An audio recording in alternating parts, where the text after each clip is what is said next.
Welcome back. Today we are going to destroy one of the most beloved metrics in real estate.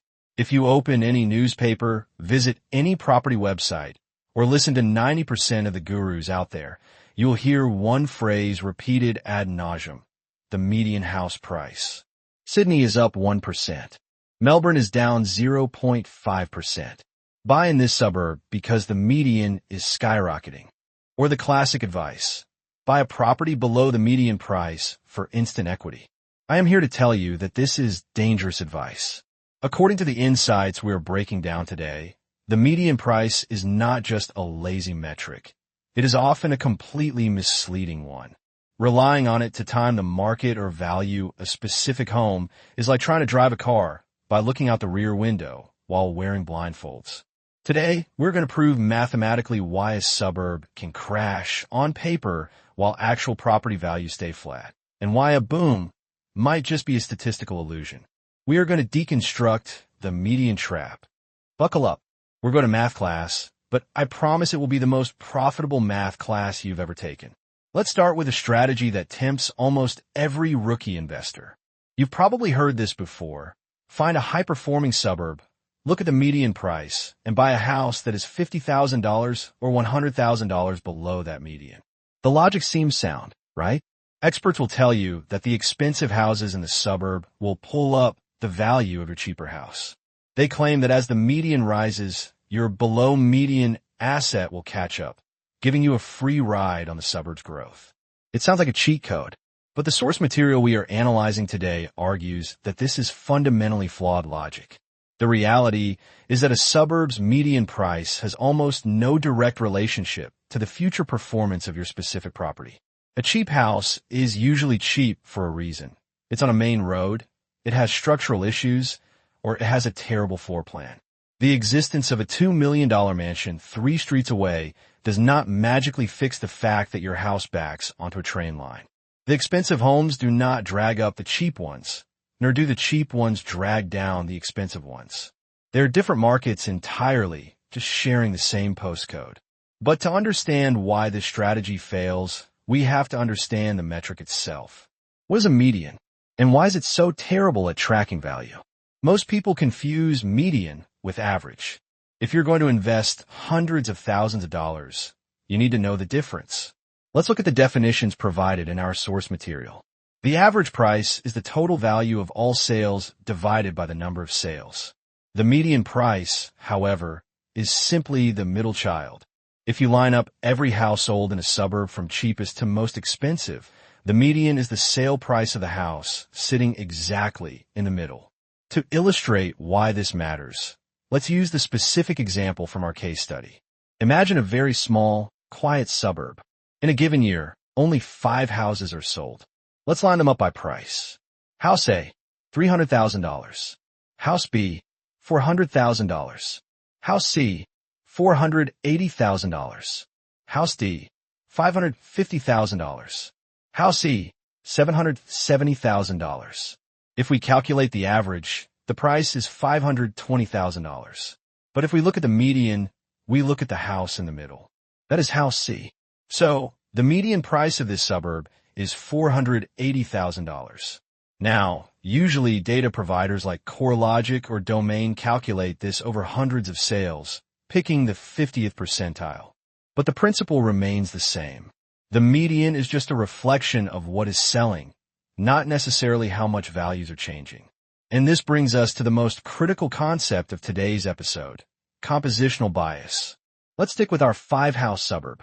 We've established that in year 1, the median is $480,000. Now, let's move to year 2. Let's assume the market is perfectly flat. No growth, no decline. Every house is worth exactly what it was worth last year.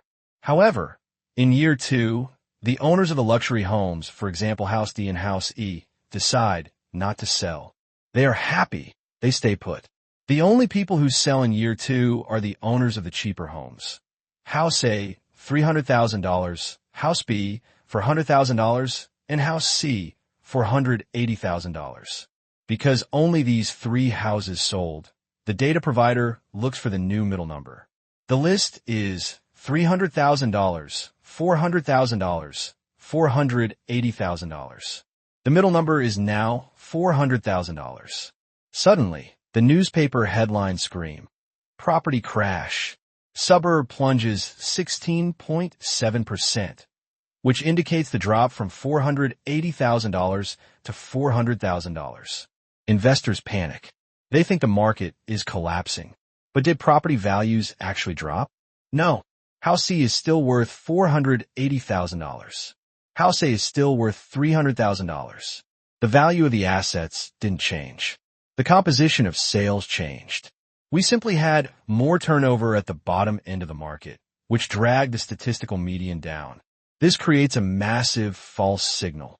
Some investors, seeing this 16% drop, might think, wow, it's a buyer's market. I'm going to go in and snag a bargain. They enter the market expecting to buy house C for $400,000. But the owner of house C isn't stupid. They know their house is worth $480,000. They won't sell for $400,000 just because the median dropped. So the investor walks away frustrated, or worse, they buy a lemon thinking it's a deal. Now let's flip the script. Let's look at year 3. Again, assume the actual values of the properties haven't changed by a single cent. But this year, the cheap houses don't sell. Maybe those owners are renovating. Instead, the top end of the market transacts. We see sales for house C, which is $480,000, house D, which is $550,000, and house E, which is $770,000. What is the new median? The middle number is now $550,000. Compared to the crash year of $400,000, the data now shows a massive surge. The median has jumped from $400,000 to $550,000. That is a 37.5% increase in 1 year. Now the headlines read, Boomtown, prices skyrocket 37%. Fear of missing out kicks in. Investors rush to this suburb, thinking it's the next hot spot. They think, if I buy now, I'll catch the growth. But again, the values never changed. House C is still worth $480,000. The suburb didn't grow. The sales mix just shifted to premium stock. This is why looking at a chart of median prices often looks like a roller coaster of big ups and big downs. If you base your investment decisions on these charts, you are reacting to statistical noise, not market reality. You might sell in a panic when the median drops, thinking you're losing money, or buy at the top when a median spikes, thinking you're catching a wave, when in reality, the market has been flat the whole time. This leads us to a very common scenario in the current market. We often hear people say, I'm waiting for the market to drop. They look at the data and say, oh, this suburb's median is down 10 to 15%. Now is the time to go bottom fishing or picking up a bargain. They go to open inspections expecting to find desperate vendors and slash prices. But what happens? They walk into a decent property and the price guide is still high. There are still 5 other bidders. The price is firm. The investor is confused. But the data said prices dropped 15%. Zdetalit. Or rather, the data was misunderstood. The median dropped because the good houses stopped selling or the volume of entry-level units increased. When you try to buy a quality asset in that suburb, you find that prices haven't budged. Our source material points out that the only properties you can actually pick up cheap in these scenarios are the ones you probably don't want. The flawed properties, the ones on busy roads, the ones with structural issues. You aren't getting a discounted blue-chip property. You are just buying a lemon at a fair market price for a lemon. There is a huge difference between a cheap property and a value property. Median price data cannot tell you that difference. I want to circle back to the idea that buying below the median is a safety net. There is a prevailing belief that if you buy the cheapest house in a suburb, the expensive houses will protect your value. The source text is very clear on this. The median price of a suburb will not pull up or push down the value of your specific property. Think about it. Real estate is granular. If you own a 2-bedroom, unrenovated cottage, and next door a developer builds 2 luxury townhouses that sell for $1.5 million each, the median of the street goes up. But does your cottage suddenly become worth $1.5 million? No. Does it become worth more just because the math changed? No. It might become worth more because the land value appreciated or because the demographic of the suburb improved. But it does not increase simply because the statistical median rose. Conversely, if a bunch of cheap studio apartments sell in your suburb and drag the median down by 10%, does your four-bedroom house with a pool lose value? No. Valuers and smart buyers do not look at the median. They look at comparable sales. This is the key takeaway. If you want to know what a house is worth, you look at what a similar house with similar land size in a similar condition sold for recently. That is the only metric that matters. So, if we can't trust the median and we can't trust the headlines, what do? How do we avoid overpaying? The solution is to stop being a macro investor and start being a micro valuer. 1. Ignore the one-number metric. Stop looking at suburb growth percentages as your primary decision maker. Just because a suburb grew 20% doesn't mean every house did. Just because it dropped 5% doesn't mean you'll get a discount. 2. Focus on comps, which is comparable sales. As our source text advises, the value of a property is determined by recent sales of similar properties.